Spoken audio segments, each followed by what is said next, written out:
大家好，歡迎嚟到師兄嗰晚專飲頭啖湯。咁賽事呢話咁快就嚟到2025年10月15號嘅谷草賽事啦。咁上個賽日呢就真係唔好彩啦。咁大家可以睇翻上期嘅影片啦。其實根本上5連環、6連環都中到啦，但係偏偏呢就俾自己嘅第四選係懟爆條正 Q，咁啊認真失運啦。嗱，不過唔緊要啊，即係證明師兄跑馬嘅眼光呢係冇問題嘅。咁我亦都好恭喜群組有好多朋友啦，買到4連環4重彩啦，咁啊都中到啦。嗱，咁正式開始呢期影片之前呢，嗱，其實我就想喺度吐槽少少嘢㗎。嗱，咁因為呢，我自己見到有網友留言呢，就話：喂，師兄你贏馬，喂，如果每個月贏緊6位數嘅，咁使乜講馬啊？嗱，其實大家真係容許我粗俗串下啫。即係我自己想講呢，其實我每句話我自己贏6位數，其實真係我 humble 低調嘅啫喎。即係6位數可能係10零萬，但係其實我話俾你知，我點知人10零萬啦一個月？即係你話冇2、3、4、50萬，我自己都唔信啦。即係好多群組朋友都睇到我賭馬或者食馬㗎。即係講緊我有時賭一場馬，我食一場馬，我注碼都過萬蚊啦。即係6位數對我嚟講，其實唔係啲咩特別大嘅數字喎。即係我平時唔蘇飛，其實係因為我唔想，因為我自己嘅注碼去影響咗群組其他嘅朋友去投注，即係影響佢哋嘅投注判斷㗎。即係呢啲人呢，我自己覺得真係忽忽地。即係你自己食不到葡萄蝕酸的，係咪先？即係我自己覺得，喂，你咁樣走嚟串我，咁而家我自己講馬，我有收過錢咩？即係我真係有需要靠講馬去賺錢咩？即係我自己有時食餐飯啊，落轉中環都使幾萬蚊啦。即係你要睇我有冇實力，其實你唔係睇我講馬點喎，即係你不如睇下我講得好唔好啦。你要睇我有冇實力係咪先？即係我自己係中意收藏標嘅，即係我諗我自己啲標啊價值都過8位數啦。其實我真係即係使唔使睇你哋面色呢？即係我自己做呢一件事，坦白講，我一路都話我係想迎住一班志同道合嘅朋友一齊玩，一齊贏錢。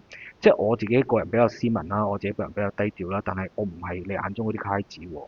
即係如果你自己真係中意睇人哋俾錢衝大頭鬼，咁你咪去俾嗰啲賣料嘅咯，佢就衝到大頭鬼㗎，係咪先？咁我呢度就全免費，我亦都冇諗過，亦都唔會去賺我自己群組任何一個即係朋友嘅錢啦。嗱，咁我唔阻大家啦，即係吐槽下啫。嗱，咁我哋正式入正題啦。嗱，第一場谷草5班1650米，咁1號馬魔法速遞。潘頓、文家良嘅組合，副榜135磅，排個7檔。嗱，咁呢隻呢就絕對係湯寶新寶藏啦。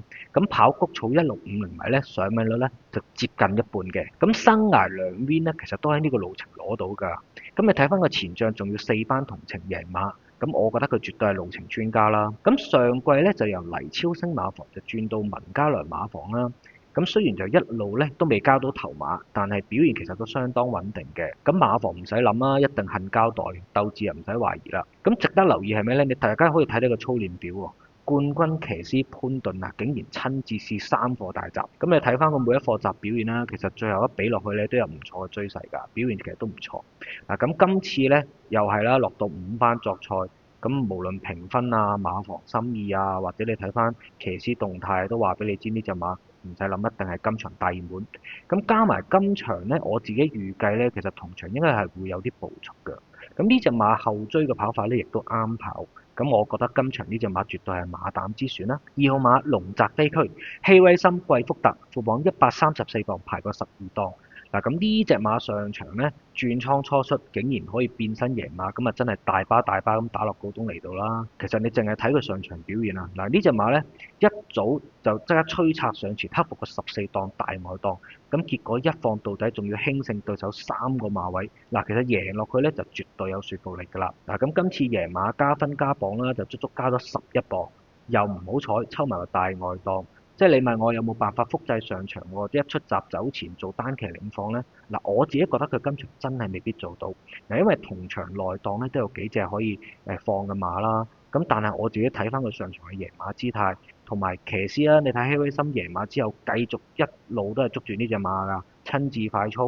嗱，咁馬房呢，又冇咩好保留㗎啦。咁要表現啊嘛，一定搏俾你睇㗎啦。嗱，咁所以今場呢，我自己都搏佢3甲之選嘅。3號馬宇宙之光，毛顯東、徐宇石嘅組合，副榜133磅，排個10檔啊！嗱，咁難得東毛顯東有支持啦，咁但係呢隻馬呢，嗱，生涯7仗就全敗㗎啦，仲要全部呢都輸得遠嘅。今次抽個10檔呢，就更加唔知佢點跑㗎啦。咁再加埋騎練本身又冇乜交收啦，我自己真係要唔到啦。4號馬龍佑生。董明朗、呂健威副榜132磅，排個1檔，又係啦，職業生涯10仗全敗，咁上次咧就初落5班啦，出閘受碰撞，結果大敗7個馬位。嗱，咁今次初次轉跑谷草啦，又冇試過谷閘，排過一檔咧，你都唔好寄望佢可以幫到太多。咁呢隻我覺得都係跑下先啦。5號馬小神仙，金城江、丁冠豪嘅組合，副榜129磅，排過9檔。嗱，咁呢隻馬咧都幾神奇㗎。嗱，上季喺姚本輝馬房咧2度一落5班即刻贏馬嘅。嗱，其實搏殺咧就準到喊㗎啦。咁上季季尾咧就轉咗去丁冠豪馬房啦。咁今次咧就季內初出5班作賽。嗱，睇集就真係冇乜好睇㗎啦，仲要排過9檔。你問我信唔信可以複製上季即係落5班贏馬嘅表現呢？我自己就真係唔信嘅。咁我覺得呢隻都係跑下減下分先啦。6號馬領創動力奧爾文沈集成，副榜126.8磅，排過11檔。嗱，咁上仗5班同程咧，又俾人落飛落到接近大熱門啊！其實呢隻馬咧，由上季季尾開始咧，都接人俾人落重飛啊！咁但係一路都係未交到頭馬。咁上場咧起步跟前，但係入直路你睇翻咧，真係冇乜走勢，結果大敗8個馬位。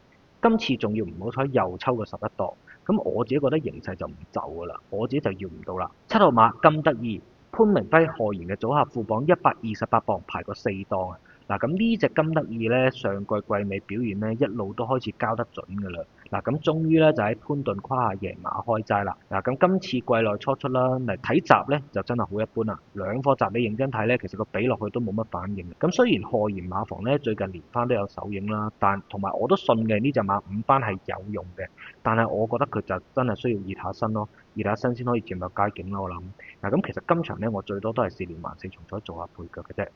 8號馬劍無情，楊明倫、告東尼副榜128磅，排過6檔啊！嗱，咁告東尼馬房咧最近表現就好強勢啦，由上星期3直落殺到星期日都有好表現啦。咁睇翻呢隻馬咧，其實季內已經跑過2仗㗎啦，表現就不過不失啦。咁但係今次咧首度就跑谷草喎，咁賽前又冇試過谷閘喎，我自己又有啲保留啦，可以觀察一場先啦。9號馬常常感恩。潘大衛、蘇偉賢嘅組合，副榜126磅，排過2檔。咁之前呢隻馬咧就田草1400米贏馬㗎啦。咁但係季內咧就跑過2仗都冇乜亮眼表現啦。咁今次轉過嚟跑谷草1650米。嗱，呢隻馬咧就曾經跑過2次谷草1650同程嘅。咁都輸得唔遠啦。今次好彩啦，抽過2檔。嗱，理應咧佢就可以跟翻前少少嘅。咁你話要轉場變身即刻贏馬，我就覺得有啲難度嘅。再加埋騎師潘大衛嚟咗香港之後咧，一路都未有啲咩好表現。咁我唔知佢係咪唔適應香港個環境啦。咁但係今場咧，你4連環4重彩做冷配腳咧，我就真係唔反對嘅，應該都俾到賠率你添嘅。10號馬無極勇進，無極勇將，周俊樂、尤達榮嘅組合，副榜125磅，排過5檔啊！嗱，咁季內呢隻馬咧就跑過2仗㗎啦。咁值得留意嘅咧就係前仗嘅對手啊，客家之光已經2次打搭贏馬㗎啦。咁賽事水準應該唔錯啦，馬就應該熱咗身，2場就應該更加好嘅。不過尤達榮馬房繼續未開齋啦，咁你話要搏呢隻馬為馬房開齋難度梗係大啦。咁今次轉過嚟谷草係賺少少級數嘅，因為對手明顯係轉弱咗啦。咁抽過5檔，咁我覺得佢即係走位上最差應該都跟到2碟有遮擋嘅位置。嗱，咁真係睇直路追到幾多啦。我自己最多都係4連環4重彩做下冷配腳之選嘅啫。11號馬北架外球，班德禮、黎超星嘅組合，副榜123磅，排過3檔啊。嗱，咁上場咧就繼續跑5班田草1400米啦，又係抽過11檔。嗱，咁佢起步咧就立心搶前㗎啦，嗰結果又俾佢埋到內欄跟前喎。咁跟住阿妹嗰隻全程路通翻啦，咁跑個第2表現真係唔錯㗎。嗱，咁今次抽個3檔形勢係大逆轉啦。嗱，我預計呢隻馬咧早段可以輕鬆咬實個 box 位啊，咁貼住條欄啦。咁我估佢今場咧3甲係有佢一席嘅。12號貝貝龍。蔡明少、毛偉傑嘅組合，副榜116磅，排過8檔。上場咧就同今場都有份跑嘅北架外球同場啦，同樣都係跟前走。嗱，咁結果其實你睇翻末段嘅走勢咧，佢就明顯唔及嘅嗰隻北架外球㗎啦。咁今次檔位仲要調翻轉啦，呢隻貝貝龍由上仗嘅3檔就變咗8檔。咁我自己覺得佢要反先隻北架外球咧就唔容易嘅。